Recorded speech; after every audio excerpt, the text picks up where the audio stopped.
told her, you will surely not die. And the serpent said to the woman, for God knows when you eat of it, your eyes will be open, and you will be like God, knowing good and evil.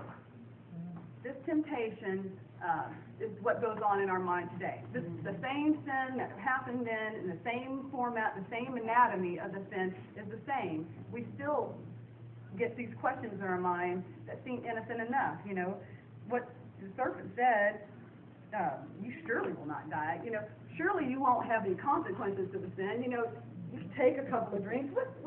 There's no real consequence. You know, you could slip out and with somebody. There's no real consequence. You still have these same conversations going on in your mind today. The same conversations that were going on in the Garden of Eden. And it was just profound to me. It was just something that opened up. The other thing was displacing God's authority. Be like God. Oh, I know what to do. You know, why do I need to ask God about every little thing? Every little thing. You know, should I buy this house or not? That's the house I want. That's the car I want. That's the thing I'm going to do. And consult God on everything. I know too. I know too what's right. The same thing in here. In verse 5, being like trying to be God. For God knows that when you eat of it, your eyes will be open and you will be like God, knowing good and evil. Well, this is the same thing we're dealing with. We think we know best. Obey our own fantasies. You know, the fantasies in verse 6, when the woman saw the fruit of the tree was good for food and pleasing to the eye and also desirable for gaining wisdom, she took it and ate some of it and then gave some to her husband. And then the eyes of both of them were opened and they realized they were naked and not. You know, the same thing happens. We go and do what it is that we want to do. We don't think we have to suffer any consequences. God paid the price.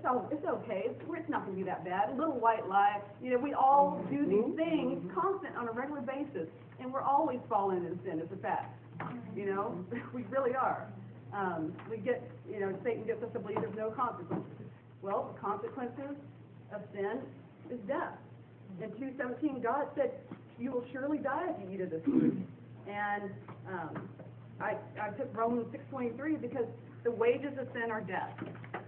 And, you know, when we sin, these things happen. The same things then, death, fear, shame, nakedness, separation from God.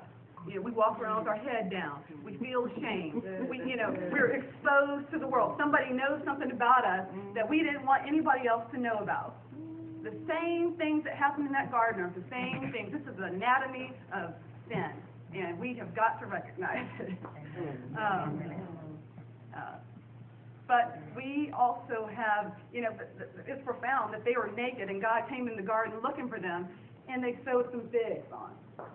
They sewed some fig leaves together to cover themselves. How did you know you're naked? God said. Because you ate of the tree, because of the sin. You know things and do things you weren't supposed to do. So, and afraid, they hid from God. We're all those things. I'll jump down to redemption, God's loving grace. The grace that is so profound in this is that God immediately took action to remove the consequences of our sin. We forget on a daily basis the grace that God has given, that He placed before us. The grace is that the first thing He did was that He made garments of skin for them. He lessened their nakedness and the pain that they suffered. And He does that for us. He really does. We do the wrong thing, we make the wrong mistake, we don't suffer the full consequences. He provided a way of restitution through His Son Jesus. John 3:16. For God so loved the world that He gave His only Son, that whosoever believes on Him shall not perish but have eternal life. Romans 5:8 says, but God demonstrated His own love for us. While we were yet sinners, Christ died for us. So that's His way of providing restitution. He still does it. 14:6, John 14:6, but the Advocate, the Holy Spirit, whom the Father will send in my name, will teach you all things and remind you of everything I've said. He does that still. There are times when you're driving your car and you cry because God is using that Holy Spirit to remind you of what it is that you were supposed to do, what it is that He gave up, and how He's there to comfort you. And He sent His Spirit there. That is His Spirit that reminds you of His words, that gives you that comforting grace in the time of your need, when you're broken down, when we're separated. separated, this is how God brings us back together. And so he sent the Comforter. And he also said, with that fear, that consequence of fear, fear not, for I am with you always. God also said, nothing can separate us from the love of God. And that's Romans 8:38 through 39. My final note of encouragement is Jeremiah 29. This encourages me. For I know the plans I have for you, declares the Lord. Plans to prosper you and not to harm you. Plans to give you hope in the future. And that is truly what he did. And when I looked at I fall into sin, I was just blown away.